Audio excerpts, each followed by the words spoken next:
ओम शांति। 25 नवंबर 2023 की मधुर महावाक्य।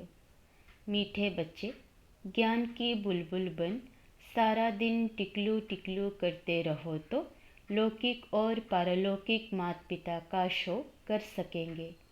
प्रश्न। कहावत है, अपनी घोट तो नशा चढ़े, इसका भावार्थ क्या है? उत्तर। अपनी घोटना अर्थात बुद्धि योग इधर उधर ना भटकाकर एक बाप को याद करना। एक बाप बुद्धि में याद रहे तो नशा चढ़े, परंतु इसमें देह अभिमान बहुत विघ्न डालता है। थोड़ी सी बीमारी हुई तो परेशान हो जाते हैं, मित्र संबंधी याद पड़ते हैं, इसलिए नशा नहीं चढ़ता। योग में रहें तो दर्द भी कम हो जाए। गीत तूने रात गवाई सो के। ओम शांति। यह सब बातें शास्त्रों में भी लिखी हुई है, एक दो को समझाते भी है। अनेक प्रकार की मतें गुरु लोग देते हैं। बहुत अच्छे अच्छे भक्त कोठरी में बैठ एक गौमुख कपड़ा होता है, उसमें अंदर हाथ डाल माला फेरते हैं। यह भी सिखलाया हुआ फैशन है। अब बाप कहते हैं, यह सब छोड़ो, आत्मा को तो सिमरण करना है बाप का। इसमें माला सिमरने की बात नहीं। सबसे अच्छा गीत है शिवाय नमः का। इसमें ही समझाया जाता है तुम मात पिता हो। भगवान को ही रचता बाप कहते हैं। अब रचता कहा जाता है तो क्या क्रिएट करते हैं? जरूर यह तो सब समझते हैं, नई दुनिया ही रचेंगे। गाते भी हैं, तुम मात पिता हम बालक तेरे। तो पहला ईश्वर सबका फादर ठहरा।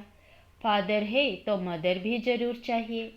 मदर के सिवाय क्रिएट कर ना सके।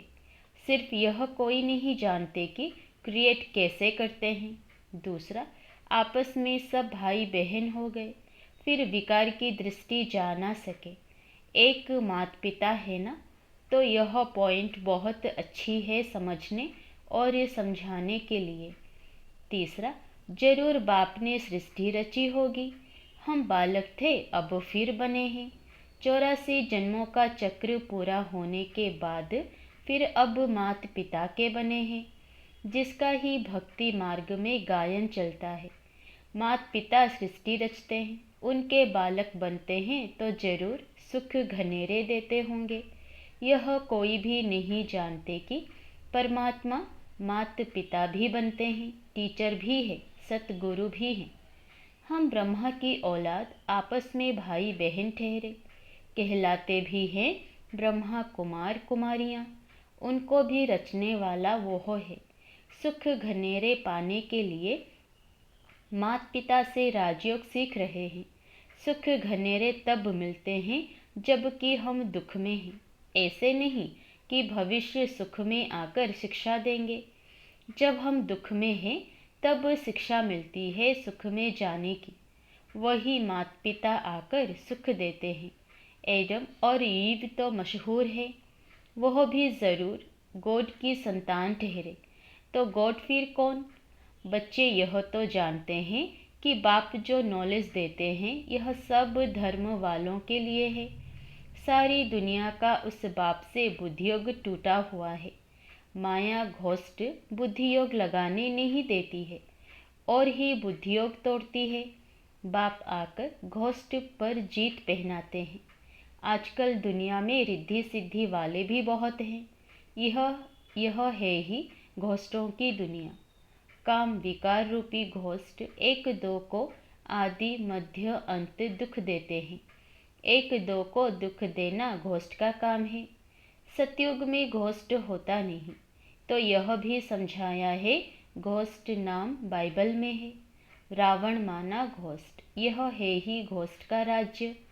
सतयुग राम राज्य में घोस्ट होता नहीं, वहाँ सुख घनेरे होते हैं। ओम नमः शिवाय का गीत बहुत अच्छा है। शिव है मात पिता।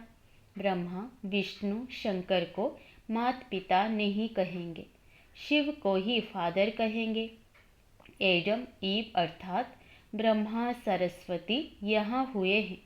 वहाँ क्रिश्चियन लोग गॉड फादर से प्रार्थना करते हैं।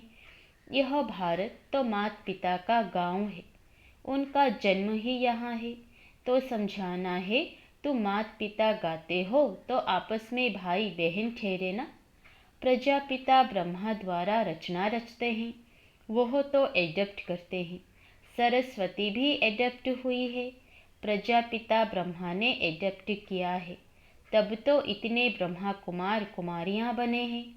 शिव बाबा एडप्ट कराते जाते हैं। नई सृष्टि ब्रह्मा द्वारा ही रची जाती है। समझाने की बहुत युक्तियाँ हैं, परंतु पूरा समझाते नहीं है।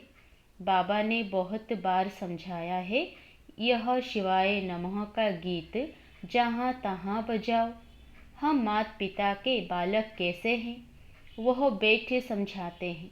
ब्रह्मा द्वारा नई सृष्टि स्थापन की थी, अब कलयुग का अंत है, फिर से सतयुग स्थापन कर रहे हैं। बुद्धि में धारणा करनी है, नॉलेज बड़ी सहज है। माया के तूफान ज्ञान योग में ठहरने नहीं देते हैं, बुद्धि चक्रित हो जाती है।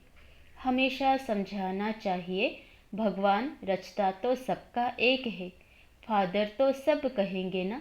वह निराकार तो जन्म मरण रहित है। ब्रह्मा विष्णु शंकर को सूक्ष्म चोला है। मनुष्य 84 जन्म यहाँ ही लेते हैं, सूक्ष्म वतन में तो नहीं लेते। तुम जानते हो हम माता पिता के बालक हैं, हम हैं नए बच्चे, बाप ने एडप्ट किया है। अब प्रजापिता ब्रह्मा तो कितनी प्रजा होगी, जरूर एडप्ट किया होगा।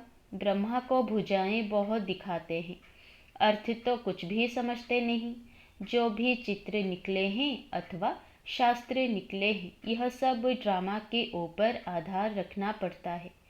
ब्रह्मा का दिन था, फिर भक्ति मार्ग शुरू हुआ है, वह चोला आ रहा है।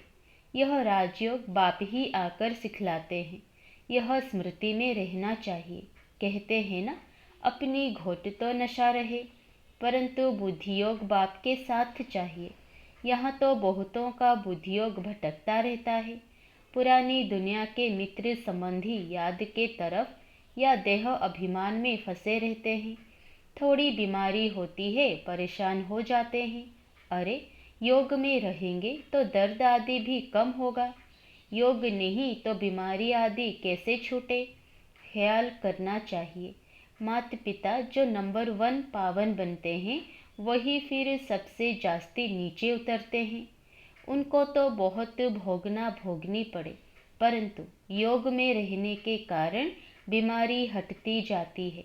नहीं तो इनको सबसे जास्ती भोगना चाहिए, परंतु योग बल से दुख दूर होते हैं और बहुत खुशी में रहते हैं।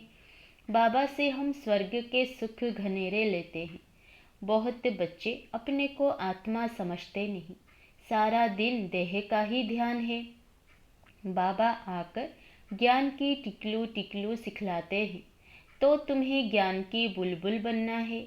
बाहर में बहुत अच्छी छोटी छोटी बच्चियां हैं, ज्ञान की टिकलू टिकलू करती हैं।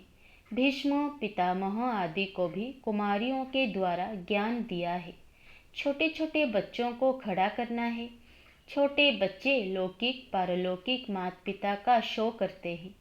लोक परलोक सुहाले होते हैं, तो लौकिक माता पिता को भी उठाना पड़े। यह भी तुम देखेंगे, छोटी छोटी बच्चियां माँ बाप को उठाएंगी। कुमारी का मान होता है, कुमारी को सब नमन करते हैं। शिव शक्ति सेना में सब कुमारियां हैं। भल माताएं हैं, परंतु वह भी कहलाती तो कुमारी है ना। कुमारियां बड़ी अच्छी अच्छी निकलेंगी। छोटी छोटी बच्चियां ही बड़ा शो करेंगी। कोई कोई छोटी बच्चियां बड़ी अच्छी है, परंतु कोई कोई में मोह भी बहुत है ना। यह मोह बड़ा खराब है, यह भी एक भूत है, बाप से बेमुख करा देता है। घोष्ट माया का धंधा ही है, परमपिता परमात्मा से बेमुख करना। यह ओम नमः शिवाय वाला गीत सबसे अच्छा है। इनसे ही अक्षर मिलते हैं तुम माता पिता। अक्षर करके राधे कृष्ण के मंदिर में जोड़ा ही दिखाते हैं। गीता में श्री कृष्ण के साथ राधे का नाम है ही नहीं। श्री कृष्ण की महिमा अलग है, सर्वगुण संपन्न, 16 कला संपूर्ण। शिव की महिमा अलग है। शिव की आरती पर कितनी महिमा गाते हैं, अर्थ कुछ भी नहीं समझते। पूजा करते करते थक गए हैं। तुम जानते हो, मम्मा बाबा और हम ब्राह्मण सबसे जास्ती पुजारी बने हैं। अभी फिर आकर ब्राह्मण बने हैं। उनमें भी नंबरवार हैं। कर्म भोग भी होता है। उनको तो योग से मिटाना है, देह अभिमान को तोड़ना है। बाप को याद कर बहुत खुशी में रहना है। माता पिता से हमको बहुत सुख घनेरे मिलते हैं। यह ब्रह्मा कहेंगे ना, बाबा से हमें वर्षा मिलता है। बाबा ने हमारा रथ लोन लिया है। अब बाबा तो इस रथ की खातिरी करेंगे। पहले तो समझता था मैं आत्मा इस रथ को खिलाता हूँ, यह भी रथ है ना। अब कहेंगे इनको वही खिलाने वाला है। इस रथ की संभाल करनी है। घोड़े पर साहेब लोग चढ़ते हैं तो घोड़े को हाथ से खिलाएंगे, कभी पीठ पर हाथ फेरेंगे। बहुत खातिरी करते हैं क्योंकि उन पर सवारी करते हैं। बाबा इस पर सवारी करते हैं तो क्या बाबा खातिरी नहीं करते होंगे? बाबा जब स्नान करते हैं तो समझते हैं हम भी स्नान करते हैं। बाबा को भी कराना है क्योंकि उसने भी इस रथ का लोन लिया है। शिव बाबा कहते, मैं भी तुम्हारे शरीर को स्नान कराता हूँ, खिलाता हूँ। मैं नहीं खाता हूँ, शरीर को खिलाता हूँ। बाबा खिलाते हैं, खाते नहीं है। यह सब किस्म किस्म के ख्यालात चलते हैं। स्नान के समय, घूमने के समय, यह तो अनुभव की बात है ना। बाबा खुद ही कहते हैं, बहुत जन्मों के अंत के जन्म में प्रवेश करता हूँ। यह अपने जन्मों को नहीं जानते हैं, मैं जानता हूँ। तुम कहते हो बाबा फिर हमको ज्ञान दे रहे हैं। वर्षा लेना है स्वर्ग का। सतयुग में तो राजा प्रजा आदि सब है। पुरुषार्थ करना है बाप से पूरा वर्षा लेने का। अब नहीं लेंगे तो कल्प कल्प मिस करते रहेंगे। इतना ऊंच पद पा नहीं सकेंगे। जन्म जन्मांतर की बाजी है तो कितना श्रीमत पर चलना चाहिए। कल्प कल्प निमित्त बनेंगे। कल्प कल्प वर्षा लेते आए हैं। कल्प कल्प के लिए यह पढ़ाई है। इसमें बहुत ध्यान देना पड़ता है। 7 रोज लक्ष्य लेकर फिर मुरली तो घर में भी पढ़ सकते हैं। बिल्कुल सहज कर देते हैं। ड्रामा तो बुद्धि में रहना चाहिए ना। इसको वर्ल्ड यूनिवर्सिटी कहा जाता है। तो कहाँ भी अमेरिका आदि तरफ चले जाओ, बाप से वर्षा ले सकते हो। सिर्फ 1 हफ्ता धारणा करके जाओ। भगवान के बच्चे हैं तो भाई बहन ठहरे ना। प्रजापिता ब्रह्मा है तो उनके सब बच्चे आपस में भाई बहन ठहरे। जरूर गृहस्थ व्यवहार में रहते आपस में भाई बहन होकर रहेंगे तो पवित्र हो रह सकेंगे। बहुत सहज है। अच्छा, मीठे मीठे सिकिलधे बच्चों प्रति माता पिता बाप दादा का याद प्यार और गुड मॉर्निंग। रूहानी बाप की रूहानी बच्चों को नमस्ते। धारणा के लिए मुख्य सार है। पहला, स्वयं को माया घोष्ट से बचाने के लिए ज्ञान योग में तत्पर रहना है। मोहरूपी भूत का त्याग कर बाप का शो करना है। ज्ञान की टिकलू टिकलू करनी है। दूसरा, पढ़ाई पर पूरा ध्यान देकर बाप से वर्षा लेना है। कल्प कल्प की इस बाजी को किसी भी हालत में गंवाना नहीं है। वरदान, समय प्रमाण रूप बसंत अर्थात ज्ञानी व योगी तो आत्मा बनने वाले स्वशासक भव। जो स्वशासक हैं वह जिस समय चाहे रूप बन जाएं और जिस समय चाहे बसंत बन जाएं। दोनों स्थिति सेकंड में बना सकते हैं। ऐसे नहीं कि बनने चाहे रूप और याद आती रहे ज्ञान की बातें। सेकंड से भी कम टाइम में फुल स्टॉप लग जाए। पावरफुल ब्रेक का काम है, जहाँ लगाओ वहाँ लगे।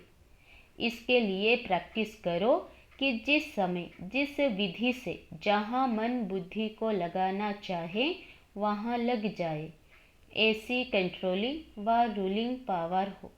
स्लोगन: शांति दूत वो है जो तूफान मचाने वालों को भी शांति का तोहफा दे। मातेश्वरी जी के मधुर महावाक्य। मनुष्य आत्माओं की परमात्मा से मांगनी और प्राप्ति। तुम मात पिता, हम बालक तेरे, तुम्हारी कृपा से सुख घनेरे। अब यह महिमा किसके लिए गाई हुई है? अवश्य परमात्मा के लिए गायन है, क्योंकि परमात्मा खुद मात पिता रूप में आए इस सृष्टि को अपार सुख देता है। जरूर परमात्मा ने कब सुख की सृष्टि बनाई है, तभी तो उनको मात पिता कहकर बुलाते हैं। परंतु मनुष्यों को यह पता ही नहीं कि सुख क्या चीज़ है। जब इस सृष्टि पर अपार सुख थे, तब सृष्टि पर शांति थी, परंतु अब वो सुख नहीं है। अब मनुष्य को यह चाहना उठती अवश्य है कि वो सुख हमें चाहिए। फिर कोई धन पदार्थ मांगते हैं, कोई बच्चे मांगते हैं, कोई तो फिर ऐसे भी मांगते हैं कि हम पतिव्रता नारी बने, सदा सुहागिन बने। चाहना तो सुख की ही रहती है ना, तो परमात्मा भी कोई समय उन्हों की आश अवश्य पूर्ण करेंगे। तो सतयुग के समय जब सृष्टि पर स्वर्ग है, तो वहाँ सदा सुख है, जहाँ स्त्री कभी दुहागिन व विधवा नहीं बनती। तो वो आश सतयुग में पूर्ण होती है, जहाँ अपार सुख है। बाकी तो इस समय है ही कलयुग। इस समय तो मनुष्य दुख ही दुख भोगते हैं। अच्छा, ओम शांति।